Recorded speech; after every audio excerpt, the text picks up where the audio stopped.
हिमाचल प्रदेश में इस समय राजनीति काफ़ी ज़्यादा सक्रिय है और इस समय भाजपा और कांग्रेस दोनों ही पार्टियां जी तोड़ मेहनत कर रही हैं कि वो अपनी सरकार राज्य में बना सके। आज हम आपको एक ऐसी शख्सियत से मिलवाने वाले हैं जो इस राज्य को भी अच्छी तरह समझते हैं और इन लोगों के दिलों में बसते हैं। हिमाचल की अगर हम बात करें तो हिमाचल को सबसे ज़्यादा इस समय कोई समझता है तो वो है प्रोफेसर प्रेम कुमार धूमल। बहुत बहुत स्वागत है सर आपका जी मीडिया नेटवर्क पर। धन्यवाद, आपका भी स्वागत बहुत बहुत। सर आप काफ़ी समय से एक्टिव थे, वर्कर काफ़ी ज़्यादा मोटिवेटेड थे, फिर अचानक चुनाव ना लड़ने का फैसला क्यों लिया? एक्टिव मैं अब भी हूँ, केवल चुनाव नहीं लड़ रहा हूँ। बहुत चुनाव लड़ लिए, मैंने काफ़ी पहले निर्णय ले लिया था कि चुनाव नहीं लड़ूंगा, लेकिन ये मैसेज ना जाए कि जो नया कैंडिडेट आएगा उसको कि तुम्हारा पुराना कैंडिडेट तो मिला ही नहीं। तो जब तक नया कैंडिडेट डिक्लेयर नहीं हो गया, उसने मोर्चा संभाल नहीं लिया, तब तक मैं उस चुनाव क्षेत्र को देखता रहा। अब भी देख रहा हूँ और उसके समर्थन में लगा हूँ। सर आपने चुनाव लड़ने के लिए प्रधानमंत्री नरेंद्र मोदी को एक चिट्ठी लिखी थी, कब लिखी थी वो चिट्ठी? क्या आपके परिवार को या अनुराग को इस बारे में मालूम था? नहीं, वो मेरा व्यक्तिगत निर्णय था। मैंने नरेंद्र भाई को भेज दिया काफ़ी समय पहले। कुछ बताना चाहेंगे सर कि क्या लिखा था चिट्ठी में और आपकी क्या उनसे बात भी हुई फिर फोन पे उसके बाद? नहीं, बात तो उनसे होती रहती है, लेकिन मैंने उन्हें केवल इतना सूचित किया था कि इस बार मैं चुनाव नहीं लड़ूंगा। भाजपा इस बात से इनकार नहीं कर सकती कि आपके बगैर जो है वो पूरा नहीं होता डबल इंजन इस राज्य में। तो इस तरह से 40 साल का एक्सपीरियंस है और इस तरह से एकदम जो है चुनावों में ऐसा लग रहा है कि थोड़ा सा निगलेक्ट हो गया है। आपको भी ऐसा लग रहा है? मुझे नहीं लगता, मैं तो लगातार सक्रिय तौर पर पार्टिसिपेट कर रहा हूँ और केवल कैंडिडेट होना ही काफ़ी नहीं होता। कार्यकर्ताओं को हम आदर्शवाद की बात सिखाते हैं कि जब तुम लड़ रहे हो तब भी, नहीं लड़ रहे तब भी मेहनत करो, ईमानदारी से काम करो। तो खुद भी हमें करना चाहिए। अनुशासित कही जाने वाली पार्टी में बहुत ज़्यादा बगावत है, सबको मालूम है, राज्य में सब बात भी कर रहे हैं। आपके समय पे ऐसा कभी नहीं हुआ। क्या ये जीत और हार पर असर डालेगा? देखिए, जब किसी पार्टी की जीतने की बड़ी संभावना होती है तो उम्मीदवार भी ये अधिक होते हैं। हर कार्यकर्ता को लगता है कि मुझे टिकट मिले, मैं एमएलए बनूं, सरकार का हिस्सा बनूं, लेकिन टिकट तो एक ही होता है, इसलिए बाकी लोगों को एडजस्ट किया जाना चाहिए। राज्य में हम लोग घूमे, हमने लोगों से बात की। आपके जो समर्थक हैं वो पूरे तरीके से ओपनली बोल रहे हैं कि हमारे कमांडर को एक एडवाइजर बना के रख दिया। क्या कहेंगे आप इस पे? नहीं, मुझे तो इसका खमियाजा जो है वो भाजपा को भुगतना पड़ेगा आने वाले चुनावों में। बड़े बड़े लीडर जरूर आएंगे, लेकिन धूमल साहब को जिस तरह से दरकिनार किया है, ऐसे समर्थक बोल रहे हैं, तो उनको खमियाजा भुगतना पड़ेगा इस बार भाजपा को। मुझे दरकिनार भी नहीं किया गया, ना एडवाइज़र किसी का मैं हूँ। मैं तो पार्टी के लिए एक कार्यकर्ता के तौर पर काम कर रहा हूँ। बाकी लोगों की क्या परसेप्शन है वो आपने सुनी होगी, उनका व्यक्तिगत ओपिनियन हो सकता है। संगठन में कई पदाधिकारी जो हैं वो चुनाव में उतर गए हैं और लोग कह रहे हैं कि यहाँ पर भी कुछ जो है परिवारवाद की बात हो रही है, कुछ जो है बायस्ड जो है वो टिकट्स बांट दी गई हैं। क्या कहेंगे आप उस पर कि बीजेपी को बहुत नुकसान होगा इससे? संगठन की बातें जो होती है मैं संगठन के स्तर पर ही करता हूँ, मीडिया के माध्यम से नहीं। जहाँ मुझे कहना था वहाँ कह दिया है। क्या आपको लगता है कि अनुराग जी को केंद्र की राजनीति में भेज दिया, वो अगर यहाँ होते तो मुख्यमंत्री का चेहरा भी हो सकते थे? काफ़ी ज़्यादा फैन फॉलोइंग भी है। आपको लगता है कि उनको जानबूझकर केंद्र की राजनीति में भेज दिया गया है? और इसी के साथ एक सवाल है कि अनुराग जी काफ़ी भावुक हो गए थे, सारे जो है देश ने देखा अचानक से। क्या रीज़न रहे होंगे? जहाँ तक अनुराग जी को केंद्र में भेजने की बात है, अनुराग जी शुरू से ही केंद्र में है। 2008 में पहला उपचुनाव जीतकर पिछले लगभग 15 वर्षों से केंद्र में काम कर रहे हैं। हाईकमांड को तय करना होता है किसको कहाँ काम करना है। हाईकमांड ने टिकट 2008 में दिया और तब से वहाँ है। जहाँ तक उनके भावुक होने की बात है, एक्चुअली क्योंकि मैंने अचानक मेरे निर्णय का पता लगा तो सारी ऑडियंस ही रो रही थी, सब लोग रो रहे थे। तो माहौल ऐसा था, उसमें स्वाभाविक है उनको भी रोना आ गया। हिमाचल की राजनीति में प्रोफेसर प्रेम कुमार धूमल का सिक्का जमा हुआ, और अगर बात करें तो उनका संगठन बनाने में भी, पार्टी बनाने में बहुत बड़ा योगदान है। क्या ये पार्टी समझ नहीं पाई क्या? ऐसा समर्थक जिस तरह से आ रहा है, पार्टी को समझ नहीं आया कि प्रोफेसर प्रेम कुमार धूमल कितने ज़रूरी हैं इस डबल इंजन के लिए? मैं जब से राजनीति में आया हूँ तब से 10 चुनाव लड़े हैं। इस गांव से उठाकर पार्टी ने 3 बार लोकसभा का सदस्य चुना, 4 बार MLA रहा, 2 बार मुख्यमंत्री, 2 बार लीडर ऑफ अपोजिशन। तो पार्टी ने कभी इग्नोर नहीं किया है। जितना मेरा योगदान था शायद पार्टी ने उससे ज़्यादा दिया है। मुझे पार्टी से कोई गिला शिकवा नहीं है, पार्टी से संतुष्ट हूँ, पार्टी ने बहुत दिया। प्रोफेसर साहब, अभी जो कांग्रेस है वो बहुत ज़्यादा हावी हुई है और ये मुद्दे लेकर आ रही है कि प्रदेश में बेरोजगारी है, महंगाई है, OPS का मामला बहुत बड़ा है। क्या भाजपा भी समझती है कि ये मुद्दे हैं, ये मामला बड़ा है, या आपको लगता है क्या? हर चुनाव में मुद्दे होते हैं, महंगाई और बेरोजगारी तो हर चुनाव का मुद्दा रहता है, चाहे कोई भी पार्टी सत्ता में हो। लेकिन मैं हैरान हूँ कि कांग्रेस पार्टी OPS का मुद्दा उठाए।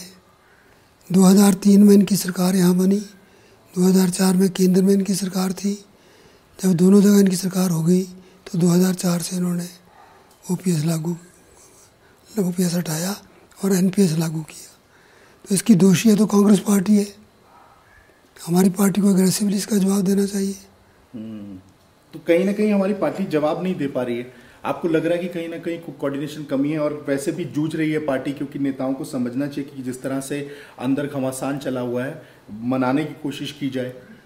निश्चित तौर पे एक भी वोटर बाहर जाता है तो उसका नुकसान होता है, और कोई कार्यकर्ता जाता है तो उसके साथ कुछ लोग तो निश्चित तौर पे प्रभावित होते हैं। सबको मनाना चाहिए, कुछ विड्रॉ करके कुछ को रिटायर होने की संभावना तो रिटायर करना चाहिए वोटिंग से पहले, ताकि पार्टी को नुकसान ना हो, सब वोट एक जगह पड़े। आपको लग रहा है कि पार्टी को काफ़ी नुकसान होगा जिस तरह से चीज़ें हुई हैं, घटनाक्रम हुए हैं अभी टिकट बंटवारे के बाद? मुझे लगता है राष्ट्रीय अध्यक्ष यहाँ से हैं, सारा राष्ट्रीय नेतृत्व इस काम में लगा है, वो डैमेज कंट्रोल कर लेगी। आप कुछ जैसे कि अभी बहुत युवा भी राजनीति में आ रहे हैं और आपको हर पार्टी मानती है। हिमाचल में अगर वो किसी और पार्टी को भी वो चुनता है तो लेकिन वो ये बोलता है कि जो प्रोफेसर साहब हैं उन्होंने हमारे लिए काम किया है, चाहे हम किसी भी पार्टी से हो। आप कुछ कहना चाहेंगे इस पूरे परिवेश को, क्योंकि आपने हिमाचल के लिए काम किया, पार्टी के लिए तो किया ही, लेकिन हिमाचल और हिमाचल वासियों के लिए भी काम किया। क्या इस तरह की राजनीति अभी दिखाई दे रही है कि ऐसा ही लग रहा है कि बस अपने लिए लोग काम कर रहे हैं? मैं मानता हूं कि मुख्यमंत्री प्रदेश का एक ही होता है। जब कोई बन जाता है तो दूसरी पार्टी वाले का मुख्यमंत्री वही है। हर नागरिक को अधिकार है उससे अपना अधिकार मांगे और जो उसको मिलना चाहिए वो मिले। तब दलगत राजनीति नहीं होनी चाहिए। सरकार तो एक ही होती है, मुख्यमंत्री एक होता है। धीरे धीरे वो मान्यताएं कुछ कम होती जा रही हैं। हिमाचल प्रदेश की भी विधानसभा का स्टैंडर्ड बहुत ऊंचा था, आपने तो देखा है। पत्रकार के तौर पर चर्चाएं होती थी तो उनका स्तर बहुत ऊंचा था। सारे देश में हिमाचल विधानसभा की चर्चाओं का जिक्र आता था। उसमें कुछ गिरावट आ रही है, उसमें सुधार लाना चाहिए। आपको कितनी सीटों की उम्मीद है कि इस बार भाजपा ले जाएगी? क्या ये एक तरफा भाजपा के लिए रहेगा या फिर एक तरफा किसी और पार्टी के लिए? आपको लगता है कि भाजपा जो है वो पिछली बार से ज्यादा करेगी या कांटे की टक्कर रहेगी? मैं तो चाहूँगा हम 68 की 68 सीटें जीते। मैं कोई एक सीट पॉइंट आउट नहीं कर सकता कि हारनी चाहिए। चाहूँगा 68 जीते, मैक्सिमम सीट्स हमें जीतनी चाहिए। इस तरह का वक्त दोबारा काफ़ी कठिनाई से आता है जब केंद्र में आपकी सरकार हो, प्रदेश में आपकी सरकार हो, प्रधानमंत्री आपके राज्य को अपना दूसरा घर मानता हो, दिल खोल कर मदद करता हो। कांग्रेस जब सत्ता में आती है तो छीनती है, भाजपा जब सत्ता में होती है तो देती है। जब अटल जी प्रधानमंत्री थे तो इंडस्ट्रियल पैकेज मिला, प्रधानमंत्री ग्राम सड़क योजना के माध्यम से मैक्सिमम सड़कें बनी। कांग्रेस सत्ता में आई तो 2004 में जो हमारा स्पेशल कैटेगरी का स्टेटस था वो भी छीन लिया, जो नेशनल पैकेज मिला था वो भी छीन लिया, PMJSY में बजट कम कर दिया। अब मोदी जी आए तो बिन मांगे कांग्रेस सरकार के दौरान ही, प्रदेश में कांग्रेस सरकार थी तभी स्पेशल कैटेगरी का स्टेटस वापस मिल गया।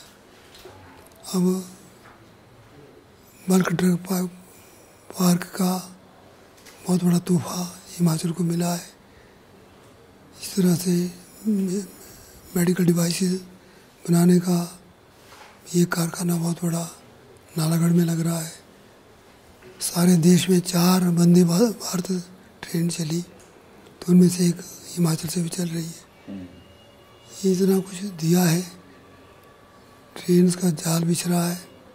रेलवे लाइन नंगल से तलवाड़ा वाली हिमाचल में कंप्लीट हो गई। 9 ट्रेन चल रही हैं हिमाचल से, और बनोपली बिलासपुर रेलवे लाइन पर भी काम शुरू हो गया है।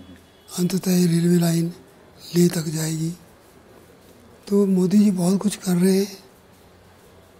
सरकार यहाँ अपनी पार्टी की होगी तो और लाभ रहेगा। बिल्कुल, यही बात आपसे कहना चाहूँगा। जिस तरह से प्रधानमंत्री नरेंद्र मोदी से हमने लोगों से बात की तो वो कह रहे हैं कि प्रधानमंत्री नरेंद्र मोदी तो बहुत कुछ कर रहे हैं लेकिन लोकल नेता कुछ नहीं कर रहे हैं।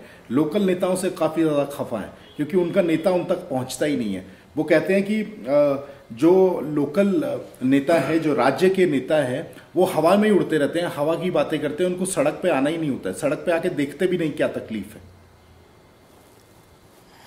लोगों की अपनी अपनी राय हो सकती है। वैसे मुख्यमंत्री जी कह रहे हैं कि उन्होंने 68 की 68 सीटों में प्रवास किया है। अच्छा, एक चीज़ बहुत महत्वपूर्ण है सर जो आपसे पूछना चाहूँगा, क्या ये चुनाव फिर से नरेंद्र मोदी के जो है उनके ऊपर लड़ा जा रहा है, उनके चेहरे पे, उनके कार्य पे लड़ा जा रहा है कि राज्य के कार्यों पे लड़ा जाएगा? निश्चित तौर पे दुनिया का सबसे लोकप्रिय नेता हमारे पास है। कोई भी चुनाव हो, मोदी जी का जिक्र और उनका चेहरा तो वहाँ होता ही है, उसका लाभ भी होता है। सर, मैं चाहता हूं कि आप जी न्यूज़ के माध्यम से पूरे राज्य की जनता, देश की जनता, सभी को कोई मैसेज देना चाहते हैं तो प्लीज़ दीजिए। और ये चाहते हैं कि आप स्वस्थ रहें, सुरक्षित रहें, महफूज रहें, और ये चाहते हैं कि जी न्यूज़ के माध्यम से आप कोई मैसेज ज़रूर दें इन चुनावों को लेकर भी और राज्य की तरक्की को लेकर भी, राज्यवासियों की तरक्की को लेकर। राष्ट्र निर्माण, राष्ट्र सुरक्षा और राष्ट्र सेवा के लिए जो काम जी न्यूज़ कर रहा है वो अत्यंत महत्वपूर्ण है। आपके माध्यम से मैं प्रदेश के लोगों को कहना चाहूँगा कि आओ, लोकतंत्र के इस महापर्व में खुलकर मतदान करो, अच्छे उम्मीदवारों को चुनो, ऐसी सरकार बनाओ जो केंद्र के साथ मिलकर प्रदेश को अधिक विकास ला सके, प्रदेश को देश का सबसे बढ़िया राज्य बनाए और देश दुनिया का सबसे बड़ा देश बने, फिर से भारत विश्व गुरु बने। उस तरफ अटल जी के सपने को साकार करने के लिए हम सब मिलकर सहयोग करें। बहुत बहुत शुक्रिया सर। तो प्रोफेसर प्रेम कुमार धूमल अभी भी लगे हुए हैं राज्य में भाजपा की सरकार को लाने के लिए, पूरी मेहनत की है। हालांकि जिस तरह से विवाद अब भाजपा में चल रहा है, इससे पहले ऐसा विवाद उनकी सरकार में भी नहीं देखा गया। अब देखना यह है कि कैसे भाजपा इन सभी विवादों से उभरती है और कैसे वो कांग्रेस को काउंटर करती है। हालांकि भाजपा कह रही है कि हम डबल इंजन की सरकार लाएंगे, उधर से कांग्रेस ने बोर्ड लगाने शुरू कर दिए हैं कि हम आ रहे हैं। वीडियो जर्नलिस्ट तेज सिंह के साथ अमित भारद्वाज, जी मीडिया नेटवर्क, हिमाचल प्रदेश, हमीरपुर।